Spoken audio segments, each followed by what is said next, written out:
मैं चाहूँगा अब इन क्षणों पर 11 संकल्प आप मेरे साथ सभी लोग बोलेंगे। दायां हाथ सभी ऊपर उठा लेंगे। अगर दायां हाथ कोई कमजोर हो तो बायां उठा सकते हो। एक हाथ कम से कम उठा लोगे। मेरे साथ संकल्प करेंगे। मैं नशे मान से मुक्त, चरित्रवान, चेतनावान, परोपकारी एवं पुरुषार्थी जीवन जीऊंगा।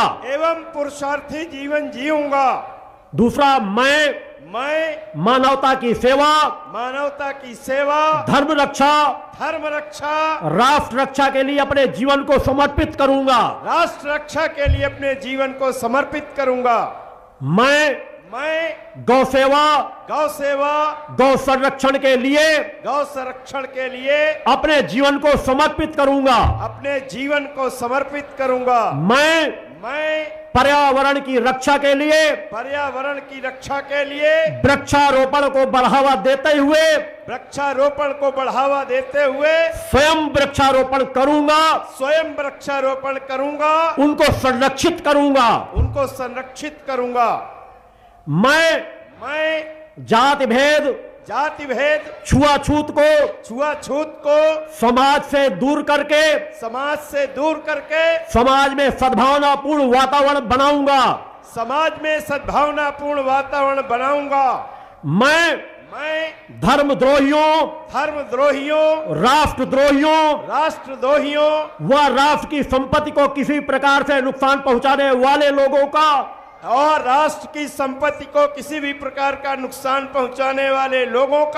कभी सम्मान नहीं करूंगा। उनके विरुद्ध खुल करके आवाज उठाऊंगा। मैं भक्ति मानव कल्याण संगठन के सभी जन जागरण कार्यक्रमों में पूर्ण मर्यादा अनुशासन के नियमों निर्देशों का पालन करूंगा। मैं किसी भी खाद्य पदार्थ में कभी मिलावट नहीं करूंगा। मिलावट करने वाले लोगों को कानून के दायरे में लाकर सजा दिलाने का कार्य करूंगा। मैं नारी की रक्षा के लिए, नारी के सम्मान के लिए अपने जीवन को समर्पित करूंगा। मैं माता पिता एवं वृद्धजनों का सदा सम्मान करूंगा। माता पिता को कभी अनाथालय में नहीं भेजूंगा।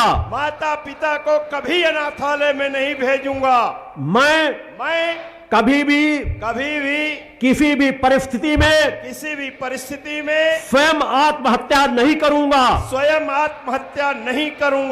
और ना ही किसी दूसरे की हत्या करूंगा। इस तरह के संकल्प लेकर के जीवन जियो। केवल 11वां संकल्प किसी की हत्या का हमारे देश के सैनिकों भर को छूट है कि देश में आक्रमण करने वालों को वो जिस तरह से चाहे जवाब दे सकते हैं। यह उनका धर्म है। अन्यथा समाज के बीच जब आप किसी को जन्म नहीं दे सकते, किसी को जीवन नहीं दे सकते, तो किसी की हत्या करना सबसे बड़ा जघन्य अपराध है। मगर उससे बड़ा अपराध स्वयं की हत्या करना है। अतः कभी आत्महत्या के विचार भी अगर आ जाएं तो ऐसा निर्णय मत लेना, उसे जघन्य अपराध मानना। और विषम परिस्थितियों में घिर जाओ तो एक बार मेरे सिद्धाश्रम धाम चले आना, तुम्हारे विचार बदल जाएंगे। बोलो गुरुदेव भगवान की जय। जगह जगह पर जहां महाआरती हो रही होती वहां चले जाना। भक्ति मानव कल्याण संगठन के द्वारा 40 पाठों के जो आयोजन किए जाते वहां चले जाना, तुम्हारे विचार बदल जाएंगे।